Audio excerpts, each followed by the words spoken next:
when he was president of the Division of Psychoanalysis. And my whole life, I've loved watching political styles, how political people function.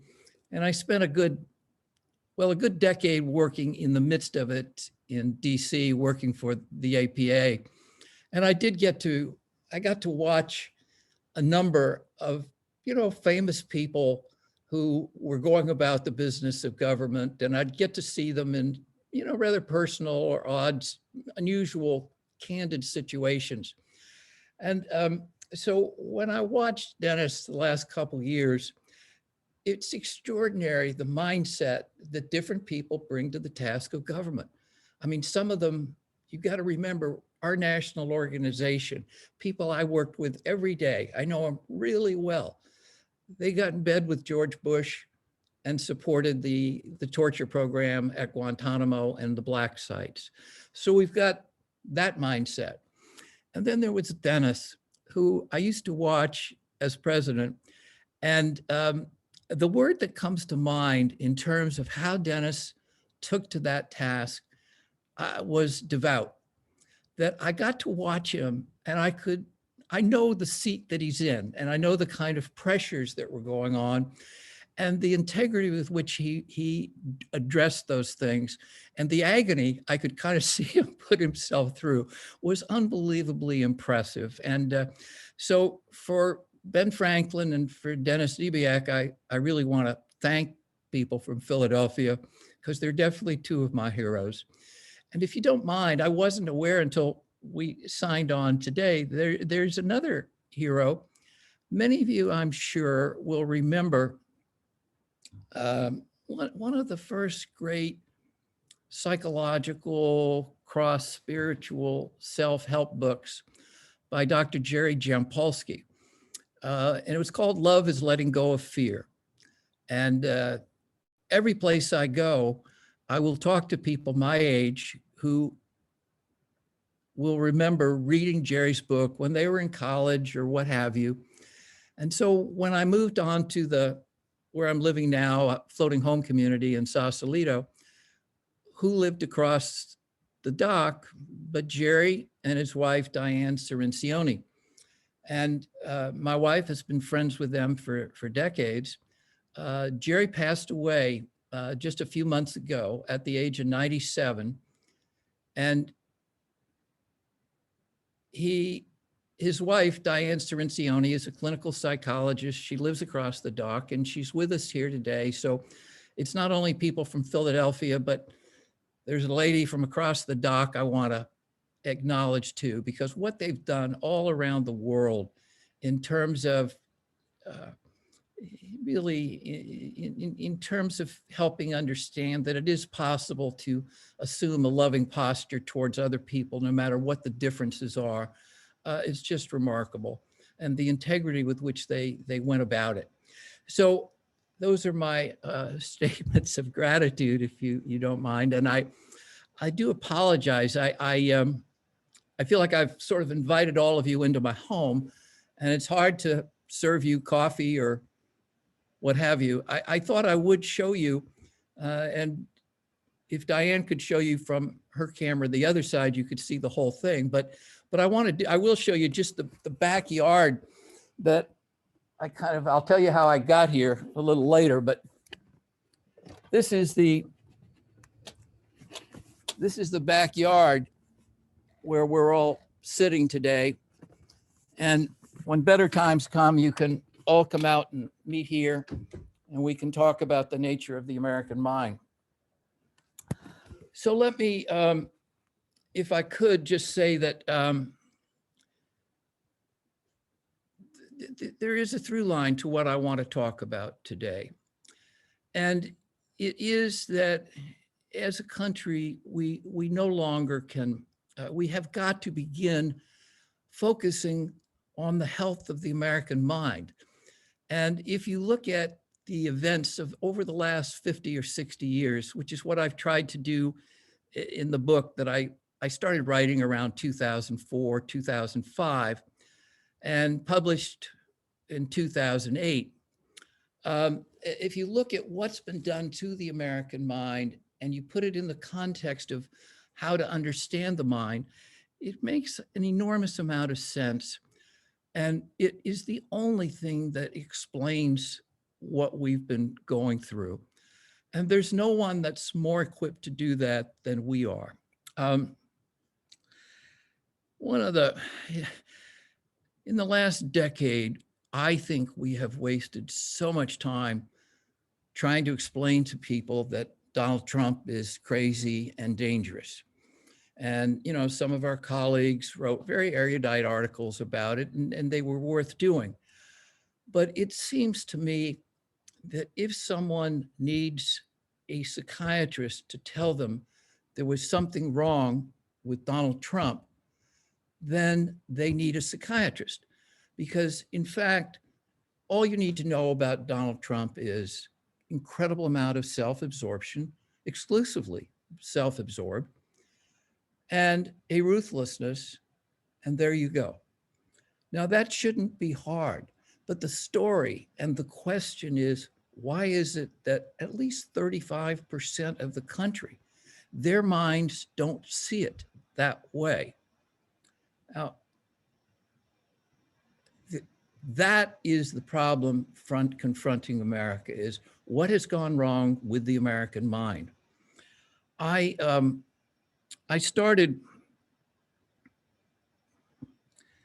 guess I started looking at this very seriously when I got to Washington, and it really wasn't because of Washington politics and what I saw there. And I would have to say, I learned as much about it from working in the APA, the American Psychological Association, as I did from looking at it in the halls of power or from anything in my past. I had grown up, my father was a wonderful civil servant. He was the city manager. And so for 20 or 25 years growing up, I kind of lived in government. My family home was pretty chaotic and my dad had to go out for meetings. So he would take me to City Hall and I would study in City Hall, and because it was the place of sanity compared to the immediate home front. And I felt like I later duplicated that by working with APA as my home, and I could go out and go into the White House and feel very comfortable, very at home. And you go back to crazy land of the American Psychological Association. But both were really rich training experiences for me. So here's what the way in which I understand things, and in part the problem does to some extent define the solution. Look at how the mind works and then ask yourself what has been done to the mind. Now, I'm talking about the American mind. I don't mean that it's not happening other places around the world, and many of the pressures are the same and so on. But I'm talking about the unique situation. I'm talking about America because that's where I live and that's what I know. The mind, if you look at what it has to do, the mind's primary job is to form a sense of reality. How do we make sense of the world around us? How do we construct reality? Ask yourself, what's wrong in America today? Well, it's not doing so well in that primary task.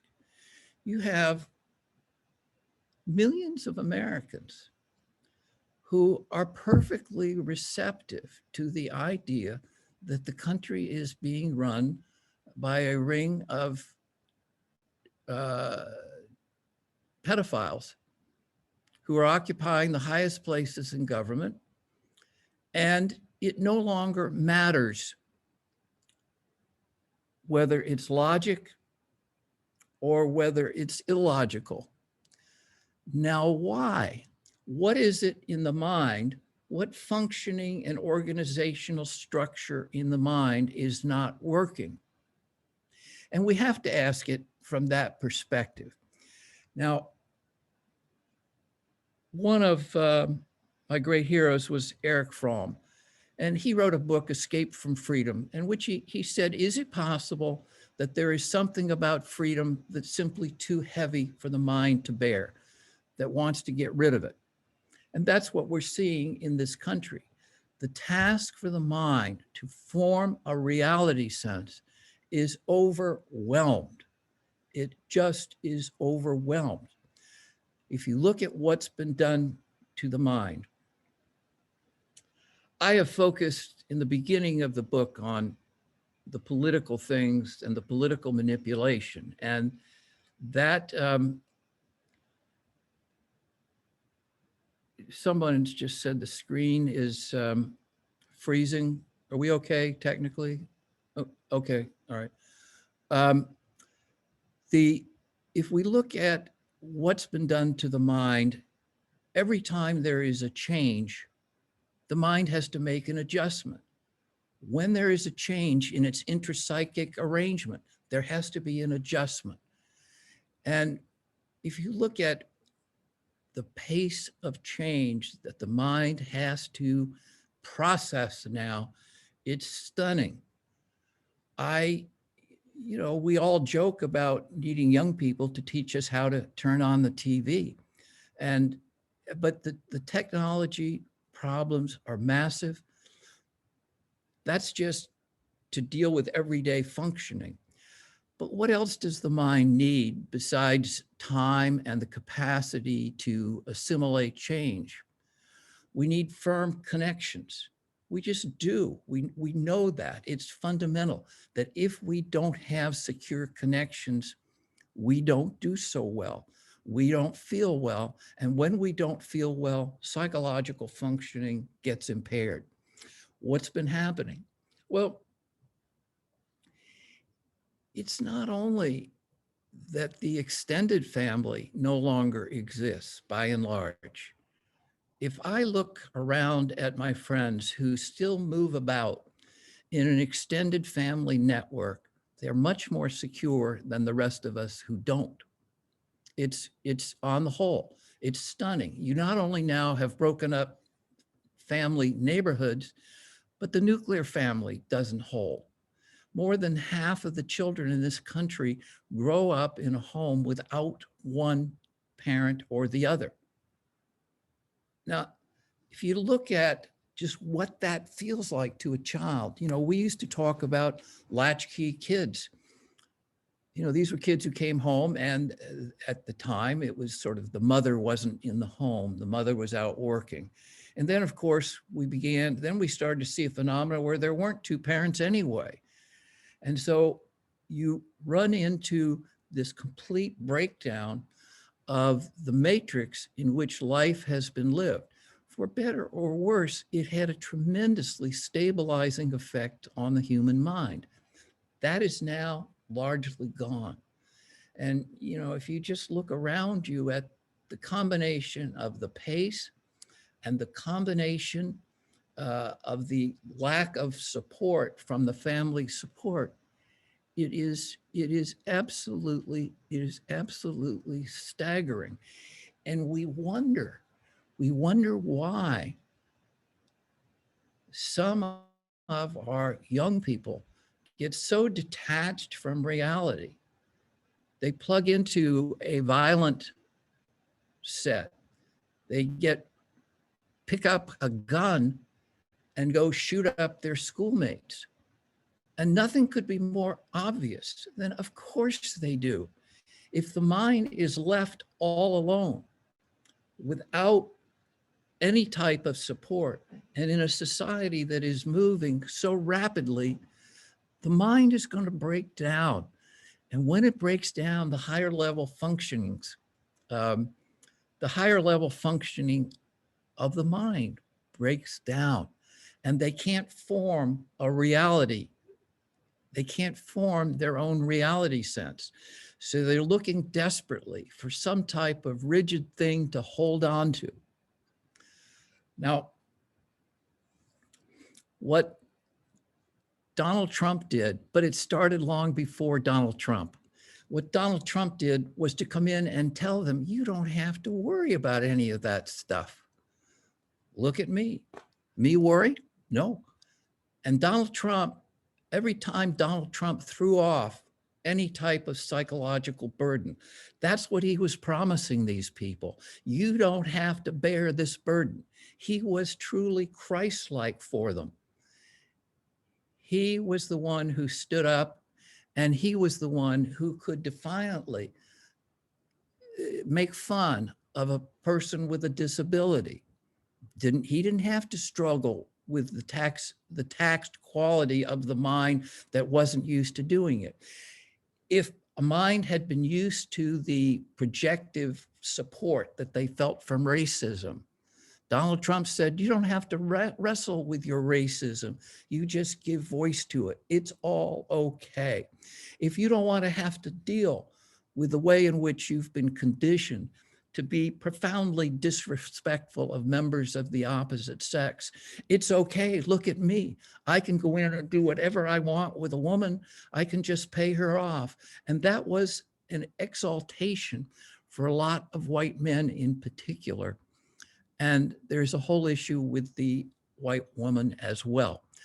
But so my point is, if we just look at the mind in terms of what it needs to function, we have been absolutely, the demands that are placed on it are stunning. Now, so my view is that we have to take, and as a country, we have to develop a consciousness and an awareness of what, in fact, we have to view the mind as a separate organism or an entity. And in a lot of in the Tibetan culture, for example, the mind and the heart are just viewed as a separate organ of the body. And you look at it and how is it doing? But in this country, we've been very, very slow to do it. And I think this is something that psychology should be doing. And unfortunately, I think, our national leadership at APA has been more dysfunctional and more succumbing to the same kind of problem rather than exerting any kind of leadership in it. But the fact is, there is a mind, it does work in certain ways, and we are just pushing it to the limit. If you look historically at where did this come from, you can pick any point you want, but I pick the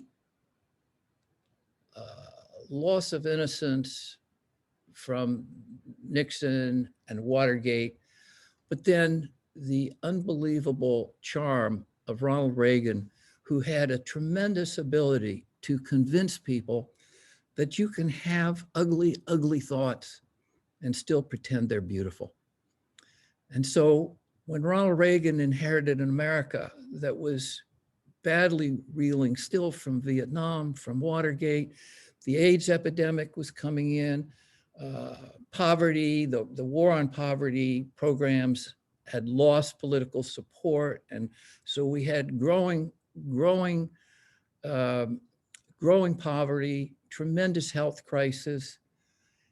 Ronald Reagan came in and said, it's morning in America. It's beautiful. And Ronald Reagan then turned his guns on government. And he said, the big problem in America, government is not the solution, government is the problem. Once he said that and convinced the vulnerable American minds at the time that the government is the problem, you no longer had a vehicle or a mechanism for solving the problem.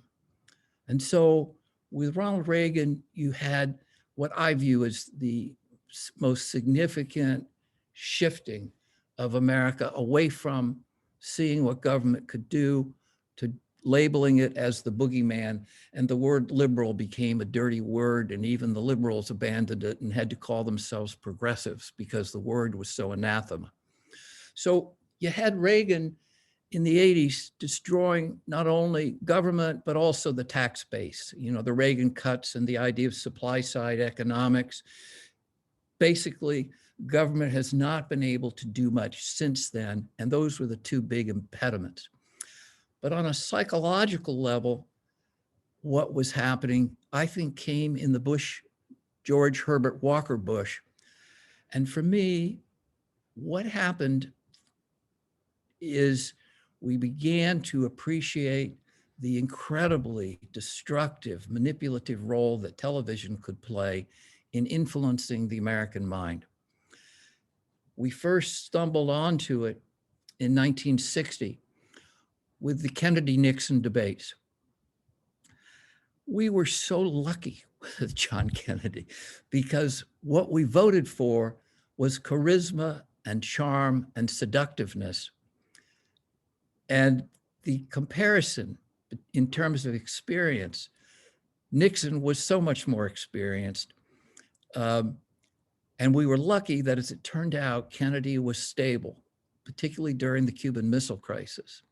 But what happened in the political world with that debate, everyone began to understand the TV was a new political tool. But what it did, really for the first time, there's always been manipulation in politics, but with TV, when you could bear right in on the sexual experience of seeing John Kennedy and compare what that feels like to when you bear right in and you see Richard Nixon. Just your visceral experience of that, it's a whole new thing. And you have a whole sexual, sensual, but visceral kind of experience that TV can create. And I really do mean create. So you could really reach right inside the human brain. You know, Marshall McLuhan talked about this in the 60s, and I just never could quite get him at the time. I seemed wise. But when you look back on it, the whole concept of a global village, the whole concept of the medium being the message, it's stunning what the guy foresaw. But when that became an apparent tool, you then had Washington began to turn to Madison Avenue to create psychological experiences that would influence the way people voted, irrespective of what was in their best interest, irrespective of what the policy concerns really were. So with that, to me, it all came right to a head. And I remember being terribly just chilled by it. That, I don't know how many of you remember the Willie Horton ad, but you had Mike Dukakis was ahead of George Bush in the 1988 presidential election. And what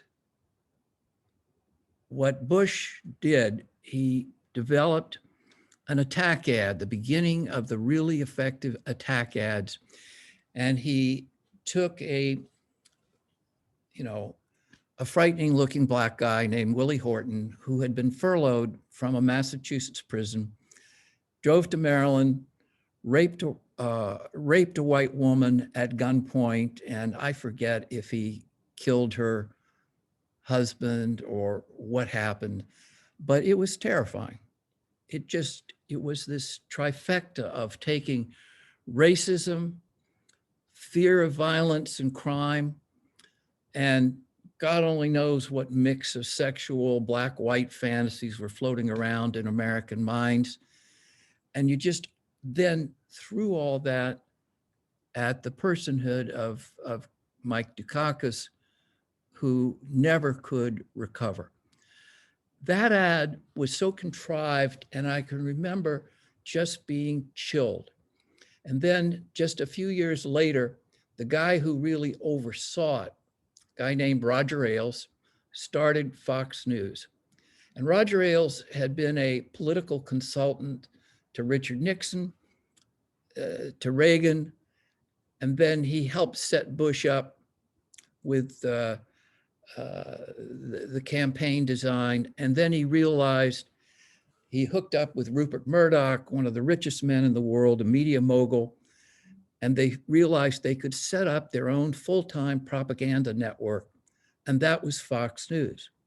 When you had those things come together, it coalesced with an ugliness in Washington politics when Newt Gingrich became Speaker of the House. And I was close to Congress during that period. And the attitude and the change in functioning, which is, we've seen the culmination of it today. But things became much more divided, and people were much less able to tolerate the kind of differences. When I was in DC, I can remember going out to dinner one night and seeing Robert Strauss, the chair of the Democratic Party, and Bob Dole and his wife, Republicans. The four of them were out to dinner, and I was sitting at a table next to him. So I got really good at eavesdropping in DC. And I mean, it was amazing. They liked each other. They laughed, they had fun. And, they were trying to beat each other's brains in by day, but it was within a spirit of recognizing differences. And both of them, I think, genuinely cherished the fact that they were cradled in a spirit of tolerance. But in order for the mind to be tolerant, it requires you have to have a capacity to bind psychological tension. And if the mind is under assault, if it's getting distorted, if it's getting assaulted, it can't perform that kind of high-level functioning. So today, we find it's either or. Either you are red state or blue state. And there's a psychological reason. It's very hard to be tolerant. This is not just happening on the right. It did start there, there's no question. But how many of you spend time watching Fox News each week? A few of you will.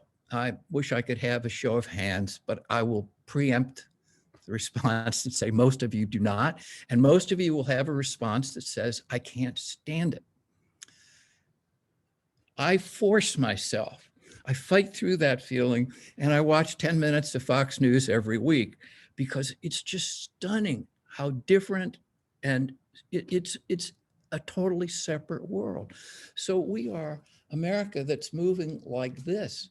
We're dialing in a reality that's heavily defined by the media we watch. I would argue, especially by people who watch Fox News, but who knows, I sit here with my biases and what have you. But there's no question the phenomena is taking place. So you get to a situation where the political world has discovered the real power of TV, the real way to influence people's minds. And then there's the whole plethora of new communication skills of social media and so on.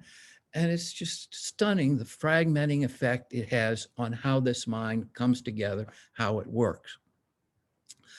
So that is, if you take just this human mind moving through evolutionary periods, it's the change and the bombardment is getting ahead of the evolution.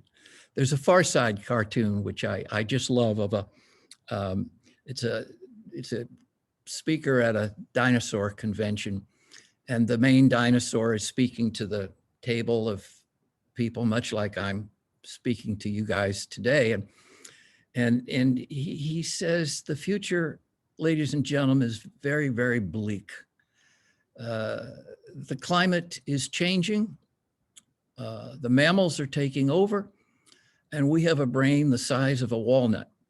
And that is really the American predicament today.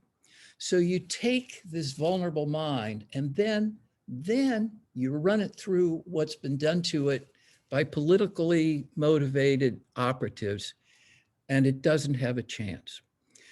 Now, what I speak about in some detail in the book, that essentially this has been something that politicians have always kind of wanted to do, of lie, and distort who their opponent is.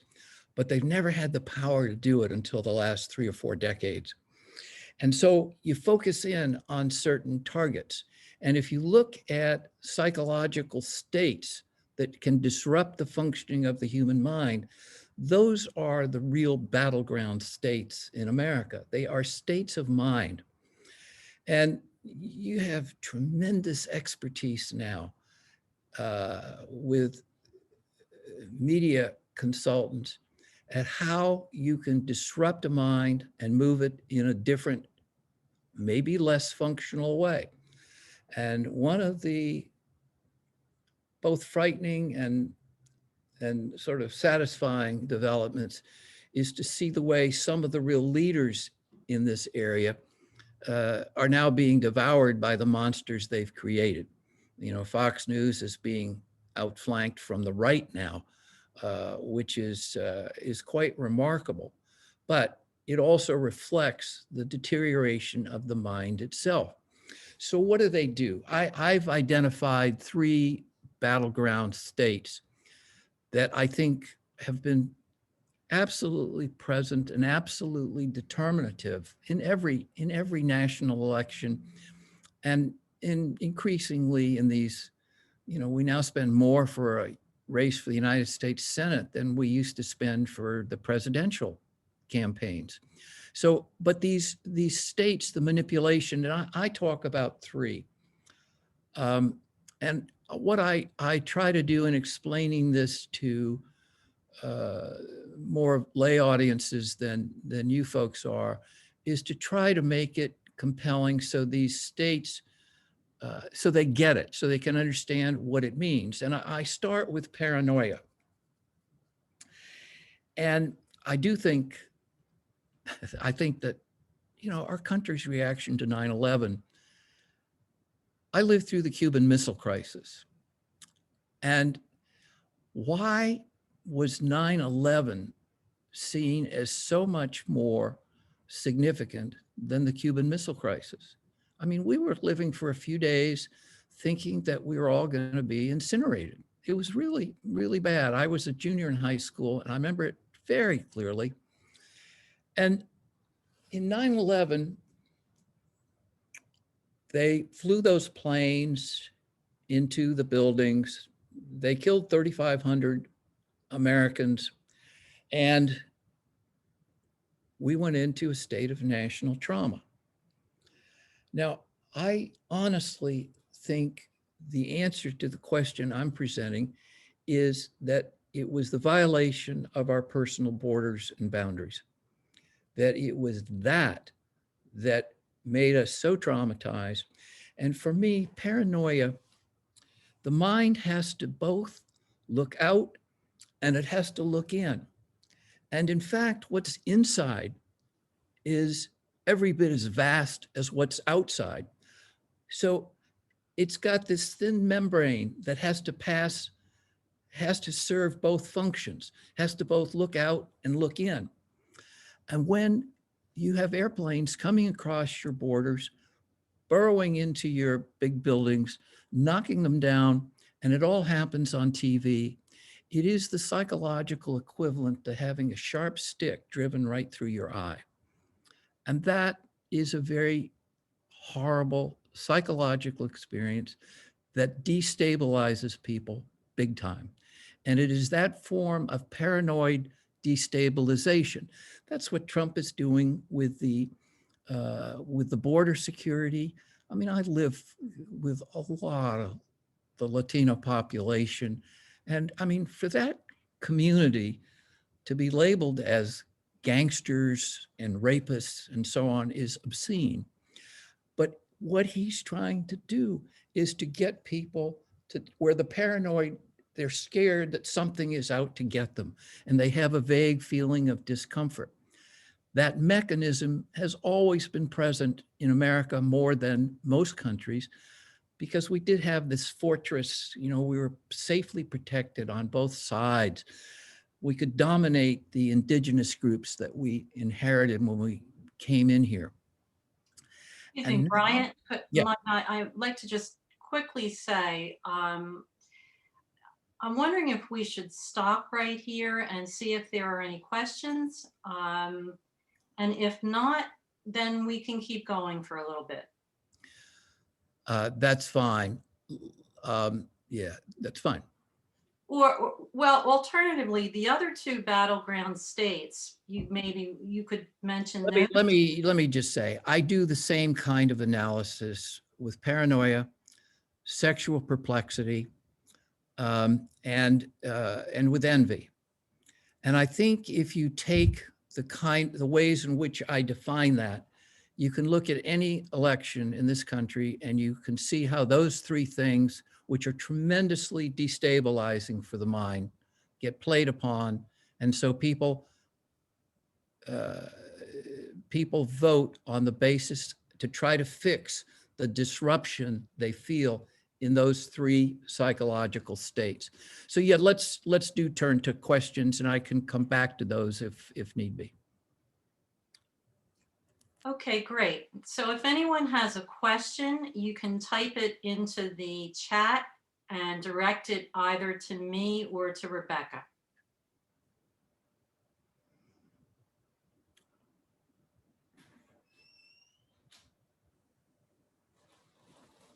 Can also be a comment or a reflection.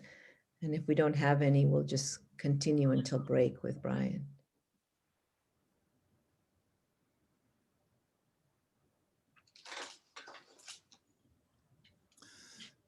So it's always difficult in my seat to know if people are spellbound or bored. I do have a question. Bryant, to what extent do you think the 30% of America who supported Trump really believes QAnon stuff versus just wanting to support their racism/greed, i.e. typical political aims? I think we're talking about a stew here. I think the racism and to some extent even the racism is a psychological projection that has let a lot of these people avoid having to deal with feelings of inferiority, feelings of incompetence, and it's created a tremendous narcissism by a lot of these people that they are superior because they are white.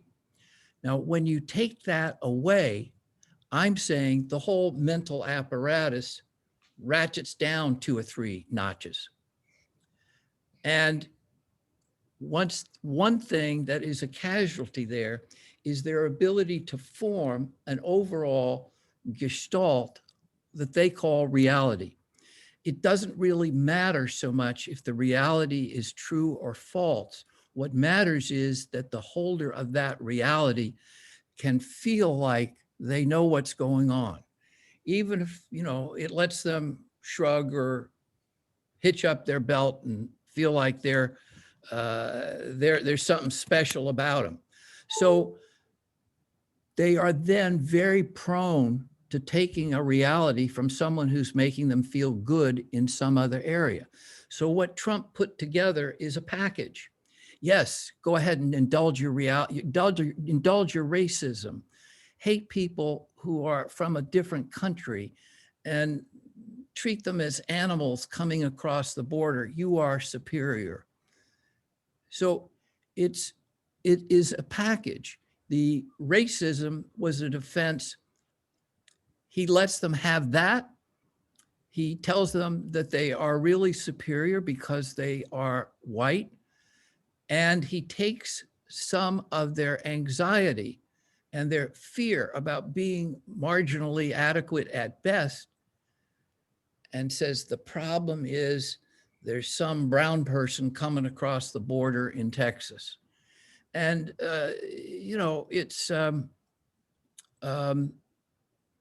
it's a very appealing elixir for these people.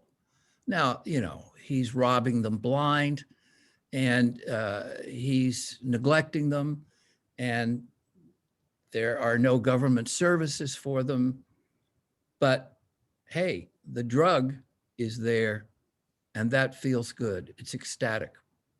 At any rate, So we go ahead. have another question. We also have a comment for you, which is we are spellbound. So there's an answer. One of you, in case you have I'd never go into a group like this without a plant, so I appreciate it very much.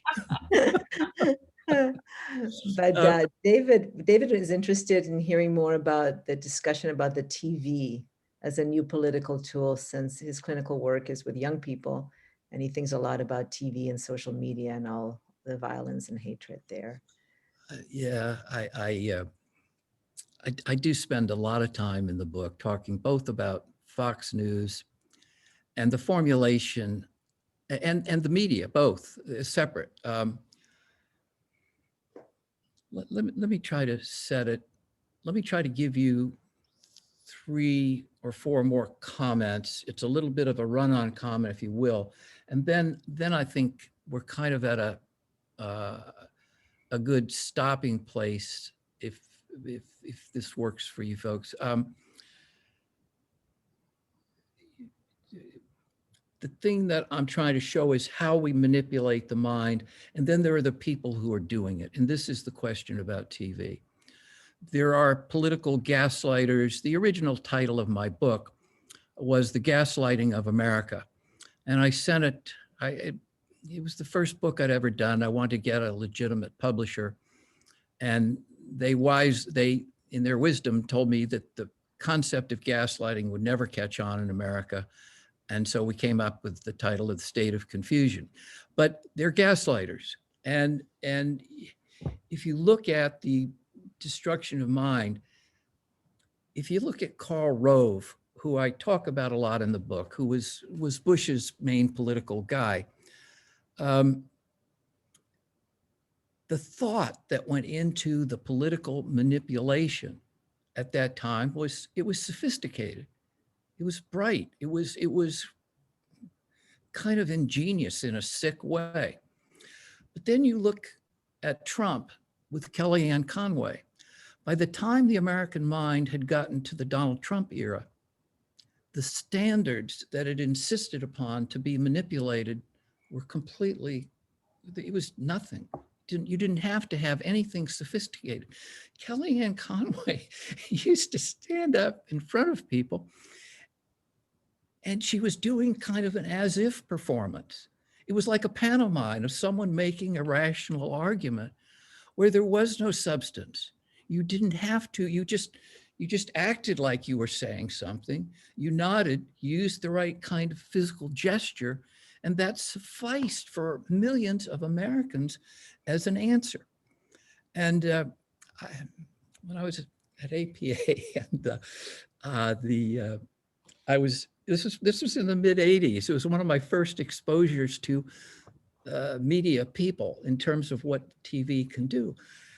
For some reason, the tobacco industry was on the skids. So all these PR advertising people were out of jobs. And I had just gotten to DC, and I had a program with, $4 or $5 million, and I was supposed to build a structure, and I knew I wanted a PR component. So I had an opening for 2 or 3 PR people, and all these characters would come parading into my office for interviews. And they would tell me how they were promoting cigarettes. And they would run these odd public service announcements about the dangers of smoking. And I'd say, why do you do that? And she said, because it increases people's smoking. If you just put the word in front of them, they do it. People do what they see. And it was a stunning revelation of how now, when we're talking about kids, I don't think that just because kids play violent video games, they go into their school in Jonesboro, Arkansas, they don't pick up a gun, blow away their parents, and then go shoot their schoolmates in Jonesboro, Arkansas. But I do think if they have that experience and there's no other mediating experience, if they're not bouncing off adults and having a pluralistic kind of life experience, then I think it just goes straight into the mind. And that's what these tobacco people were telling me. And they had the empirical research that was backing it up. Advertising works. You know, you look at the Super Bowl ads, and, you know, I've lost track of what they cost now, but there were small businesses paying you know, $1 million for a 30-second ad on the Super Bowl. And the reason is because the return on it, the impact it has on people is stunning. So it is suggestion, it can go straight into the mind. And it's a huge thing that we are not coming to grips with. And I think, you know, we have to find out what is, how we going to manage that one in a free society. And it's very, very challenging. So you have these gaslighters who play these political games. You then had the religious right and the far right, and the kind of emphasis on ecstasy, that it was the experience people were getting in these churches. And I used to be fascinated by them, and I'd watch evangelists every Sunday morning because it was just like, oh my God, this is incredible. And then you start looking at their personal lives, and, you know, they were all having sex with 12-year-old girls in the congregation. It was like insane. It was just insane. But what they could do on Sunday morning was give people an ecstatic experience. And in the book, I have a quote. I can't remember now if it's Emily Dickinson or Edna St. Vincent Millay, but she said, give me ecstasy and I don't care about anything else. And you give people an ecstatic experience and they like it. They like it, they like it, they like it. So, and then the final piece I wanted to make in terms of the state of the mind is just to close up this section. Before I tell you in very pithy language how we solve all this, which I will do after our break, but that's a joke. But it's the other thing that's happening is there are a lot of other institutional forces that used to support the mind. They've all been under assault and torn down. And we used to have a very pluralistic society. That's what Ben Franklin was really helped to build with the civic associations in America. And it was, everybody was participating, and there were multiple different institutions and societies and organizations you could join for a different kind of experience. I focused on the learned professions. And if you look at the learned professions in this country, every one of them, when I was writing in the early, when I was writing 15 years ago, I was saying they're all under assault. Now, I would have to say they're all pretty much dead. We're talking about the media and TV, and you look at how it's all been usurped in the service of giving a stimulating, not necessarily ecstatic, but a stimulating experience, or you're off TV, you don't have a market. So we went from having news anchors that we had Tom Brokaw, we had Peter Jennings, and we had Dan Rather. And you also had Ted Koppel, who was a heavyweight guy. Within the space of 6 months, we lost all of those people. We lost all of them. Peter Jennings got cancer and died. Dan Rather made a minor mistake about a very important story about the fact that it seemed odd that no one who served with George Bush in the National Guard could remember seeing him there. That was kind of an odd situation. But Dan Rather, they had one document that had been falsely planted that they used not only to kill the story, but to kill Dan Rather. And it was stunning what happened. And then, of course, Brokaw had an orderly transition to Brian Williams. who I love now, but he flamed out on us too. So there was nothing there. Your media, your news, what that did, for those of you my age, what Walter Cronkite was to all of us, it's gone. You look at schools, there were teachers and all the problems in the school system. There was a profession. There were professional educators who functioned and who were not part of a union, not battered to be babysitters and to take care of the unbelievable array of social problems that were springing up all around society because of the breakdown in the family. The educators were gone. The scientists, it was stunning to us 20 years ago when creationism made a comeback. Now, hey, the world's being run by a lizard infiltration. I mean, science is like, we're arguing of whether science is something we should pay attention to. So your scientists, your educators, lawyers in the legal realm. Brian, excuse me, if I could jump in, we're a little past 2:00. So maybe we want to take our 10-minute break. Fine. And then we'll come back and that is the end. That is the problem I've given you. Yes. Can I just say one thing? I don't know if this is possible, but there's a lot of interest in hearing a little bit more about the two other states, I guess the envy and the sexual perplexity. If it can be brought into the solution, that might be good to hear a little bit more about that, Brian. If not, then people should read your book. It works out very well. And I really do welcome feedback at this point. So please do. It is difficult. I've got 4 or 5 of you on my screen, and the pressure of that, I think, is keeping you awake and attentive, but I should probably check out the others too. So at any rate, if you've got feedback, this would be a great time to give it to me and I can incorporate it. So we're going to take a 10-minute break. Is that it? Yeah, we'll take a 10 minutes. Great. Go ahead. I'm sorry? Go ahead. I'll just say, we'll see everybody back in 10 minutes, but if you do have feedback for Brian, you can put it in the chat box and we can address it after you speak, or unless you want it before you speak. It is school not to have separate email accounts.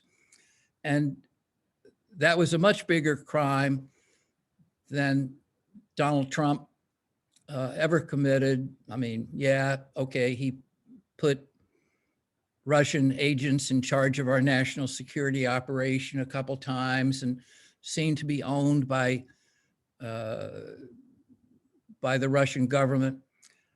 It was insane. So how do you account for the hatred of Hillary Clinton? And I wrote a column on this for the Huffington Post a few years ago, and I think it's the only thing I've ever written that went viral.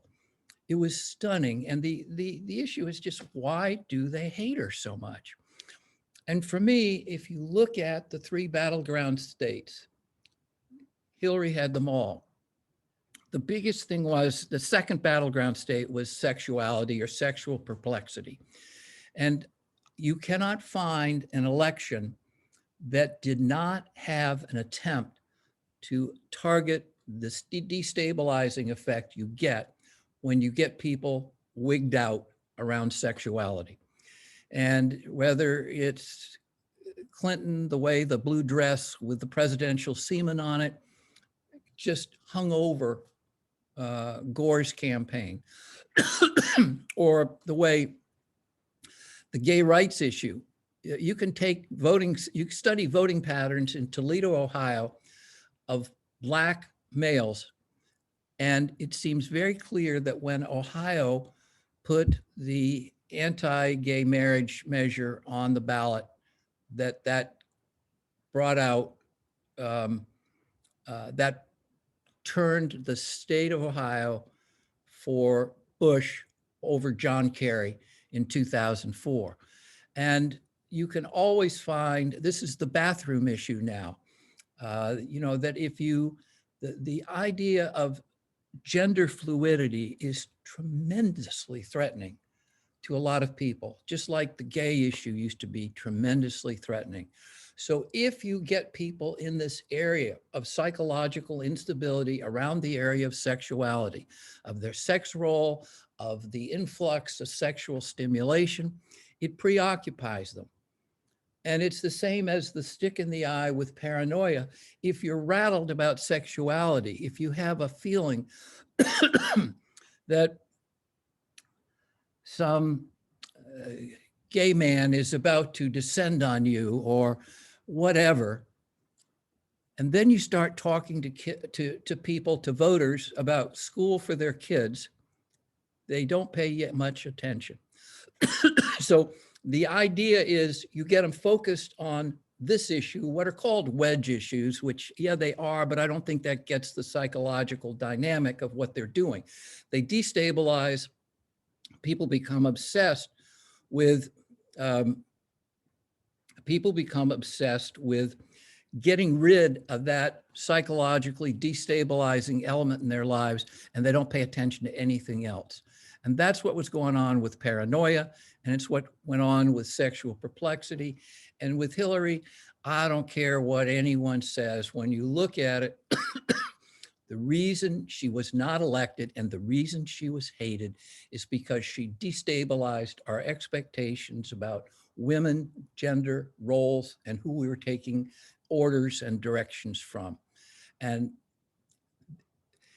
you didn't have to like her or vote for her, but the hatred, which was ubiquitous, that is the combination of paranoia about a woman doing this, of apprehension about the disruption in our roles and our of what men and women are going to be. You know, a majority of white women voted for Trump in 2016. I don't think that'll ever happen again after Biden feeds their children and gets them better schools and makes the roads safe and what have you. But it is what happened. On envy, the other thing that happened with Hillary went where no one had ever been before. When they came into DC in 92 to live in the White House, she was stunning. I mean, what those people did, I will never forget the difference. You're seeing it now with the Biden administration, but back then, I had been lobbying for mental health care in the Bush-Reagan years. And all of a sudden the Clintons come in, and offices that we couldn't possibly get into before under a Republican regime, they were calling us, asking us for advice.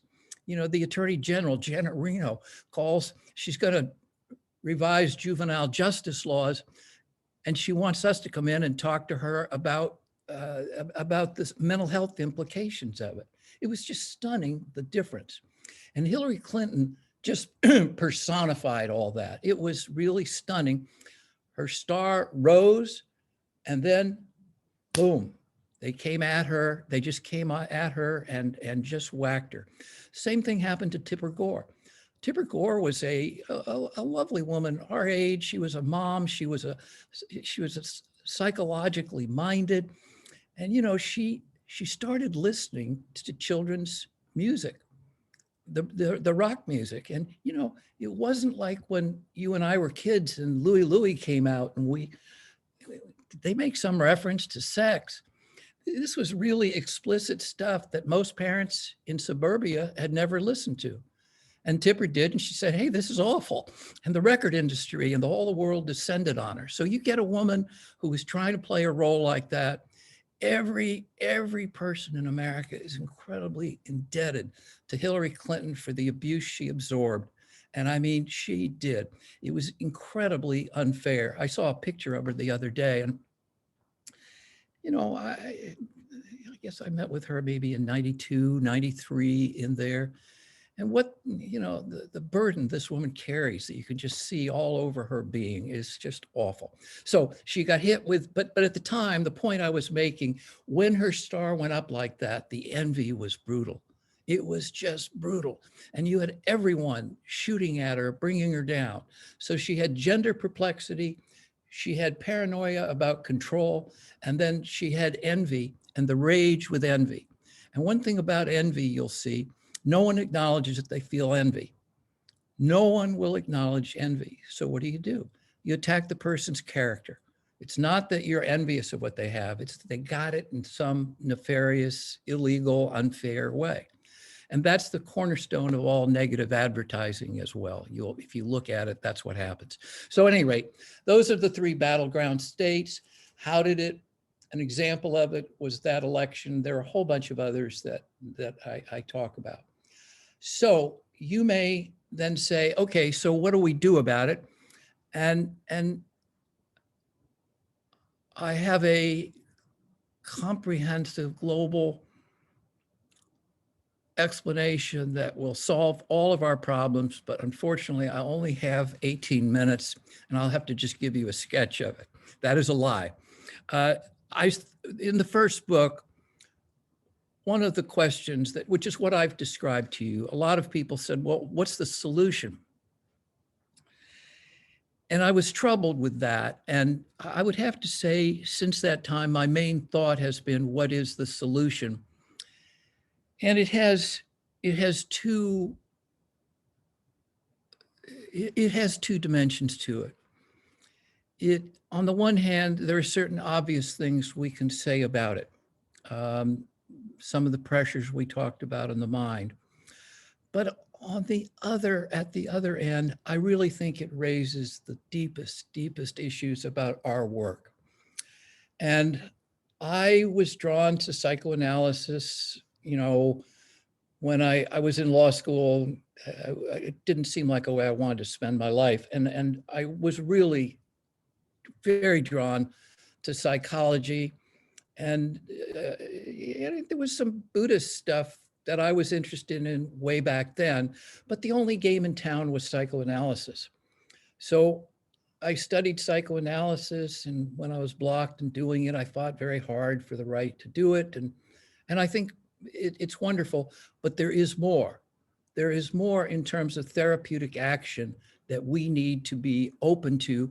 And I think the East-West cross-fertilization of the East and West now is wonderful. The opportunity, if we can let psychoanalysis and Buddhist techniques, if we can let the two cross-fertilize, I think there's some wonderful things we can do.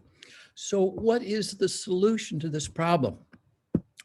I do really mean this when I say we catch a break here. We really catch a break, because there is one thing that is tremendously powerful and tremendously simple. And it is, at least at first blush, it is awareness. And the word awareness is one I'm going to try to use on multiple levels here. But I'm going to ask you to realize when I say awareness, it is a word that the more I get into it, it's as vast as the universe. It is incredibly vast. It is profoundly therapeutic. And there are some obvious aspects of it. The simple fact is, if we will begin to conceptualize the problem as a problem of the mind, if we will begin to see that the human mind needs nurturance, it needs to be taken care of, it needs to be recognized.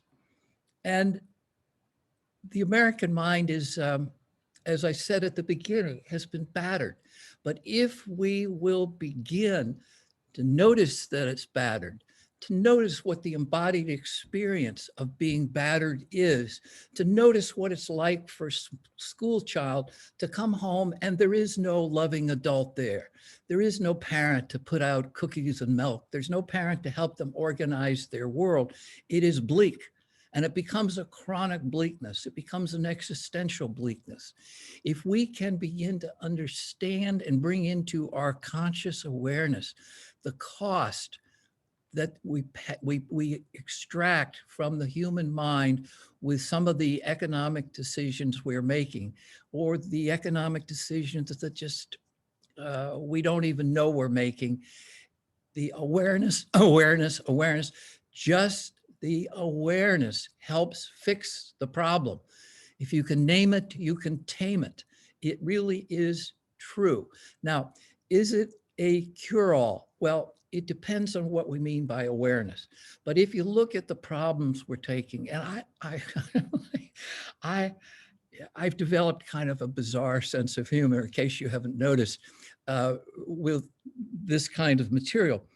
But when I look at what Biden is doing and the night and day image of Biden compared to Donald Trump, it's just, it's stunning. And here, I've been aware of Biden since, I remember when Biden knocked off Senator Boggs from Delaware. And I don't know, was it 68, 70? Yeah, probably could be about then. And I was never a big Biden fan. I don't know if you remember him in the Anita Hill hearings, but he struck me as a just terribly narcissistic guy, totally focused on his self-image, and that was obviously unfair on my part, but I never had any particular brief for him.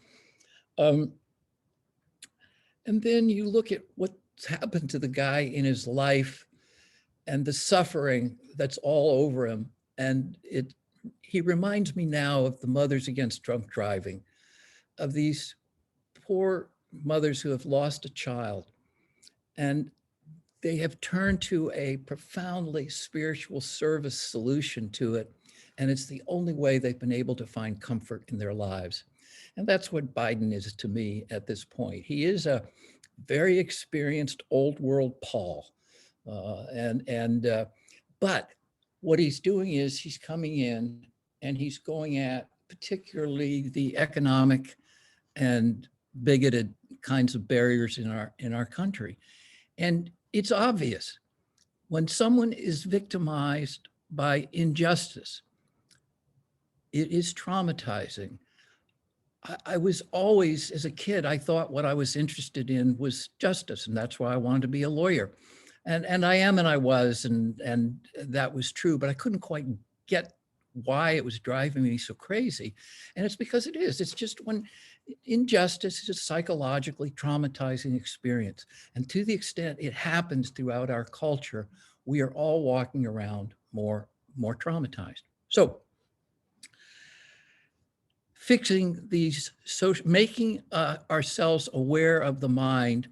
And this is these things that we're talking about here today. They're not complex. They're not something that's laced in psychoanalytic jargon or psychological jargon.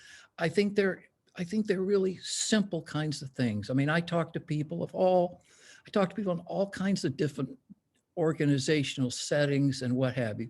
There's nothing that I'm talking about that can't be understood, that isn't talked about. But it does have to be organized, and it does have to be, look, how is the human mind? How is the American mind going? And what's happening to these kids? And then you have to pour resources into it. And everybody has to be aware. The environment is something we have no choice in. We have to fix it. But in order to fix the environment, we've also got to fix the mind. And it is a disturbed mind that cannot confront the environmental crisis. It was the paranoid assault of 9/11 that got us to pay attention to that. There is no ostensible paranoid assault that takes place with the environment. Now, yes, we all turn on the news now, and the very thing that was predicted by the climate concerned people 15 years ago, it's now happening. You have wild weather fluctuations every night. And it's like the networks are afraid to say, well, our environment deteriorated further as evidenced by, and it's like people just don't put it together. The weather is now good parts of the year. There were two things that were headlines. There was Trump and the virus and the weather. And the weather is now a big, big deal. I showed you this bay. When I came here 10 years ago, if you fell into the bay, you were in trouble. You had a very limited time to get out because it was so cold. Now people swim in that bay. That's 10 years. It's just stunning. So there are certain things that if the mind can be focused and if people can learn about it, this is where we catch a break. It's with awareness. And that is profound. The other thing I did when I came out here, in 1970, I took a 2-day training program on meditation from a guy named Philip Kapleau. Some of you may remember, he wrote the book, 3 Pillars of Zen. First American to go abroad and really get anointed as enlightened, and he came back and he taught. And I was fascinated by it. There was something mature about him that was very compelling to me. And I pursued it, but there wasn't really a structure. And so for 30 years, I pursued it as a dilettante. And there was always kind of a promise I would get back to it. And then about 10 or 11 years ago, I went through a traumatic divorce, as I mentioned. And at that time, I was just in enough personal pain that I thought, I think this is the time to try it. So since then, I have been very, very committed to Tibetan Buddhism, really, and to meditation. And I mean, when I get into things, I do really get into them. And I've been working with a Tibetan Lama who is a very highly trained Lama from Eastern Tibet. And he has what they call a Sangha, a little group of meditators. But I worked with him closely. And helped him write a book. And we've worked very closely. And I traveled to Bhutan with him, and we meditated in caves and so on. But I will tell you, I am so stunned by what those people have done in terms of plumbing the depths of the mind, both to explore it and to understand it, and then to come up with techniques that are both help you explore and help you stabilize at the same time. And I have been just delighted at the increased interest in meditation, or they call it mindfulness, or what have you. But I am now, when I'm with a patient doing clinical work, I have a different view and experience of the human mind, both the patient's mind and my own mind, and how we can interact.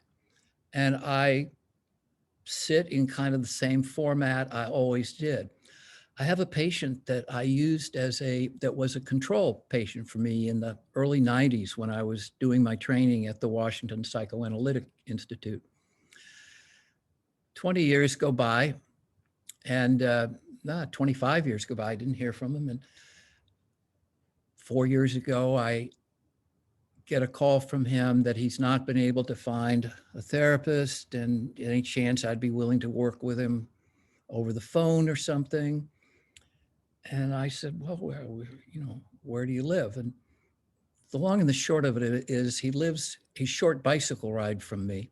And I've now been treating the same guy that was, how control cases get a lot of attention and get written up and so on. I treated with what I was trained with, psychoanalysis. And now I treat him 3 times a week. It's the same format. He talks, I listen, I make comments and what have you. But the view, what his experience, I was able to go right inside his body and show him how he was holding his body and trying to hold up this world that he felt he had to reconstruct from his childhood. Now, this took place over 4 years, and it's a work in progress, but the difference is unbelievable. And I'm having that with a lot of people, and I'm just starting to talk about it a little bit. But in terms of it's awareness, it is really a deeper awareness. And when you sit in the mind, in meditation, and a lot of days I'm doing this 4-5 times a day, what you see and the stabilizing effect of the mind and what you can see when your own damn mind stops shaking is very, very interesting. and your ability to see your patients and to communicate with them effectively in language they understand is very powerful too. And what that does, it's the first time I felt I really had something to offer someone who's traumatized. And we are a nation of traumatized people. The big argument, I've been in a lot of forums over the years trying to argue that trauma was real. Judges, judges don't take to traumatic explanations well, nor did a lot of elected officials when I got to DC. But Bryant, if I might jump in, this I think might be a place to stop and take some audience questions. And I think Rebecca has a question from the audience. sounds good.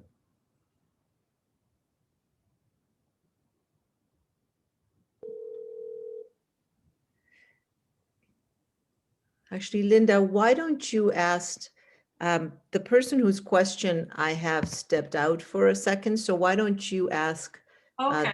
the question first, and then I'll ask it. Oh, wait, he's back. Okay, let me ask the question so that, all right. So the question, Brian, the question is, how much of what is happening with the extreme right in America is a reaction to the intolerance of the extreme left? Yeah, it's a very important question to ask. And I will have to say to you, and this will sound may sound harsh, and I don't mean, I really do respect the question. My concern is, in terms of what I'm talking about, all these things that I'm talking about, I do see happening on the left.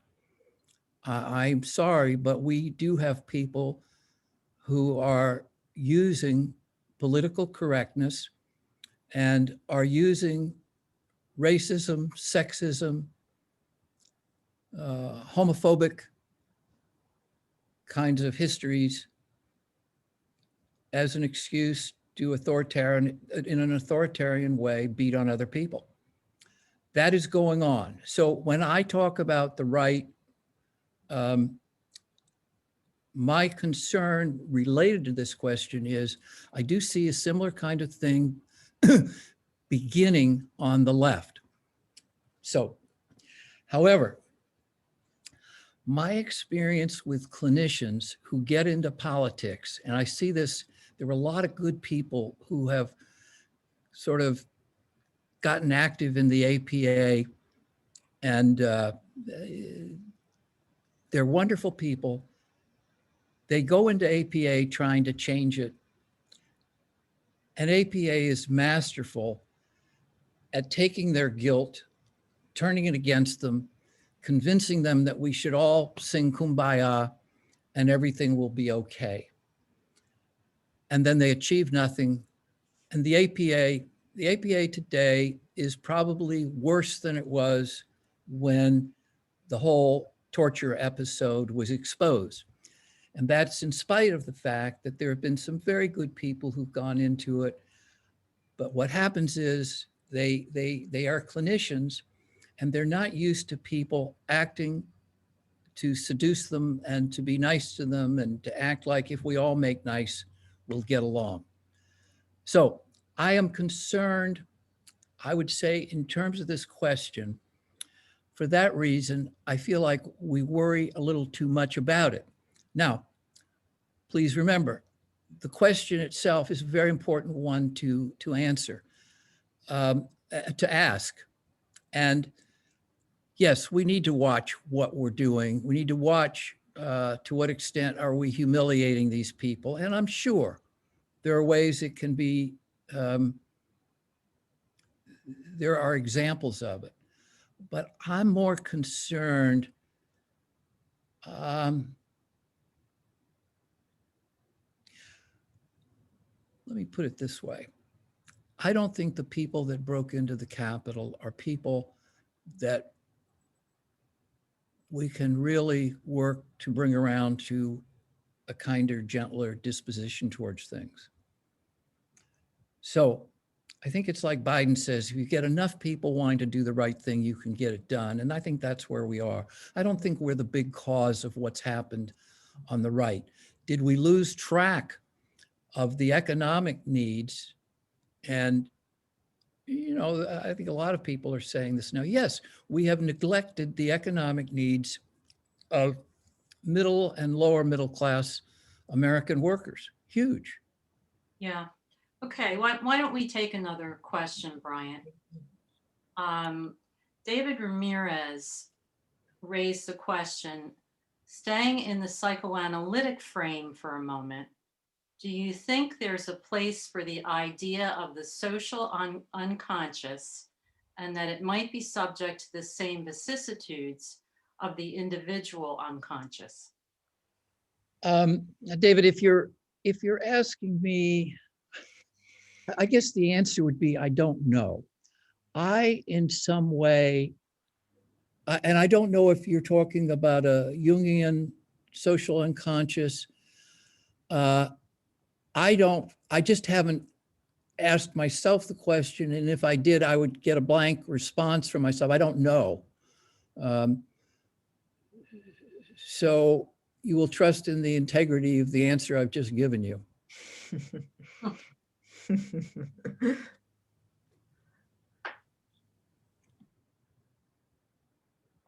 Okay, Rebecca, I don't know if you have any other questions.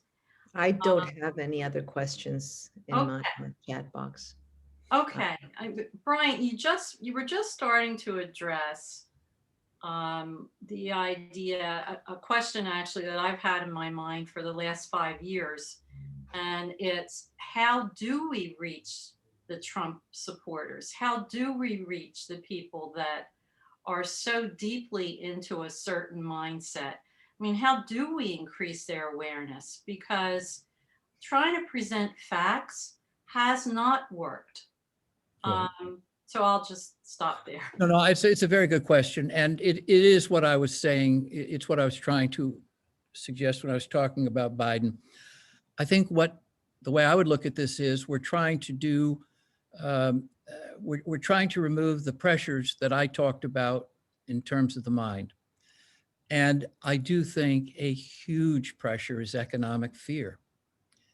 I do have a section in the book that when I started I did a second book in 2018, which was really just an update of the first one.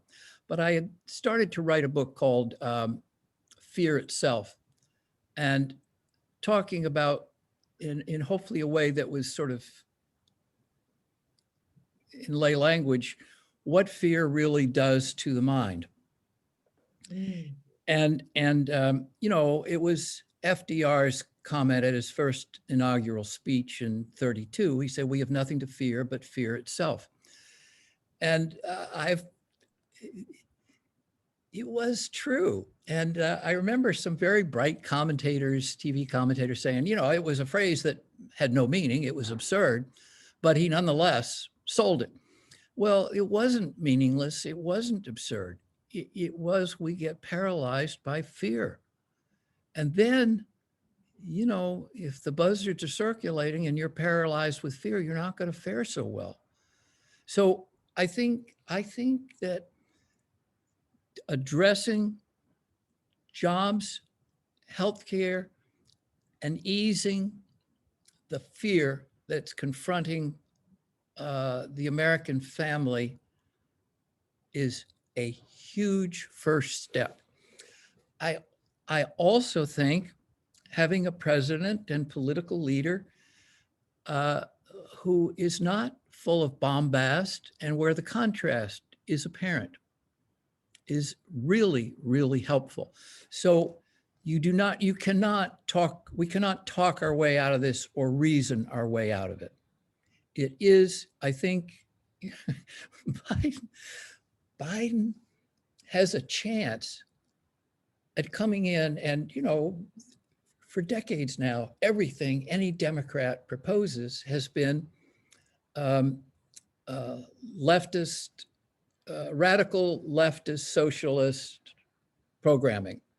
They say it and they say it and they say it, and it's taken hold. Okay, so anything a Democrat wants to do, you stop that way. And they did this when Obama put his really very, very modest healthcare plan together. They said that. Well, if they're going to say that anyway, and you're going to try to get something done, you might as really swing for the fences. And I think Biden sees that, yeah, if whatever I say, they're going to say this, they're not going to budge. He really would deal with them, but there's no dealing. So he's proposing, what's he up, if he gets the infrastructure bill, it'll be like $5 trillion. When I was growing up, say in the Nixon Kennedy campaign, the federal budget, I'm pretty sure the total amount of the budget was $200 billion. And Biden's just taking the thing and just and fixing its real infrastructure. I mean, and there's a dispute about what that means now and so on, but it's stunning what the guy is doing. And what are the Republicans doing? They're screaming, it's radical, liberal, radical leftist socialist programming. That's just what they've always said. And the only person who gets what's happening is Mitch McConnell. And he's going to have a stroke because he sees that these dumb bunnies that have been elected to the Senate, nobody reads anything. They don't know what any of these bills are. They're just against it. So the fact it's huge, it's no different than if it's tiny. And I think he's got a 50-50 shot at really changing the distribution of wealth in this country in a pretty significant way. I think it's going to be very important we get religion about the importance of investing in West Virginia in terms of getting Senator Manchin's vote. But we're all West Virginia strong now. And I just think it's a riot to watch how this guy is going about it. And it may not work, but the fact there's a chance is stunning to me. And I think it will. I think if people are not afraid of being able to feed their children, I think it will trigger off major, major wars within middle American white households. And it will be wars between mothers and fathers. And I think women will get it and are less dependent upon the chest thumping NRA, indignation and racism than women are. So I think that is I think that's potentially very helpful. And to the extent we have impact on people, I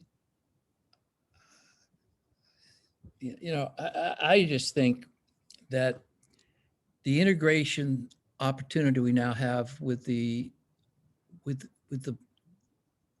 contemplative practices from the eastern half of the world merging with what we've done, it gives us much more therapeutic effectiveness. And I think we can become much more significant. And again, above it all is just awareness. To the extent you have more people talking about these things, Biden is giving tremendous clarity to liberal thought. I think it's, we are by no means out of the woods. And I think we're going to have God help us had Donald Trump not been an idiot. He'd not been an idiot, he'd be our dictator today. But I think these are hopeful signs. And, H.G. Wells said in his outline of history that human civilization is a race between education and catastrophe. That's really where we are. It's not unlike the vaccine program. We're trying to get ahead of the variants, and it's the same type of thing of can we improve our consciousness, our awareness, and our competence. So, we're about, by my clock, we've Couple got minutes. about 3 or 4 minutes. I think I ought to turn it over to you, Linda and Rebecca. So if there are more questions, I'm happy to. Well, what I was going to say, I think we have time for maybe one more question if anyone has another question, and if not, we can wrap up. So let me say thank you to all of you, and especially to Rebecca and Linda. And did Rod get a bow for his technology services to us? And it's nice to see all of you. I wish I could scan a little better and have a little more sense of connectedness, but I welcome emails or what have you. I'm very accessible and love to hear from any of you. And I do love psychologists, psychoanalysts, and it's been a wonderful career opportunity for me. And I've always loved just talking to people who are doing therapy. That's it.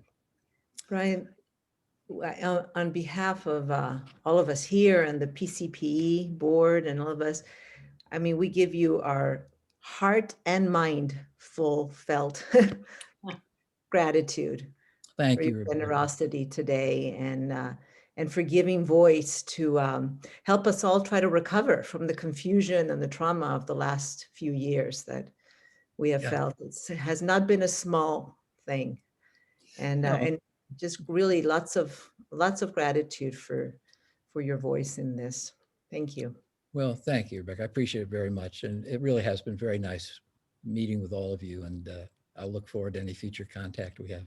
Thank you.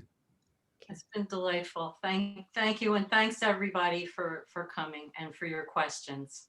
Thank and you. maybe let's applaud. Maybe we can, Rod, can we demute and applaud Bryant? Or silent applause. I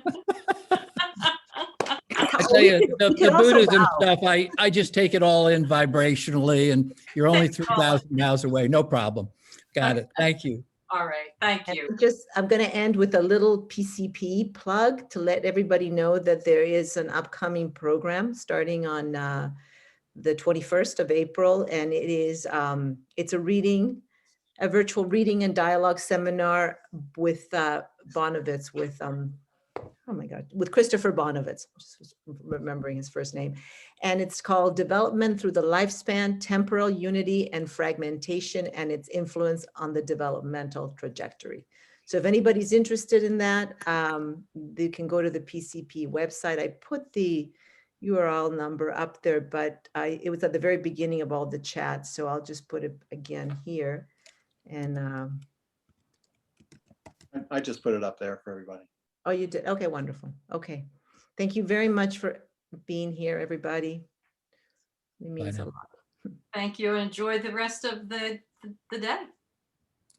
Bye-bye. Thank you, Brian. Thank you, guys. Bye-bye. Bye-bye.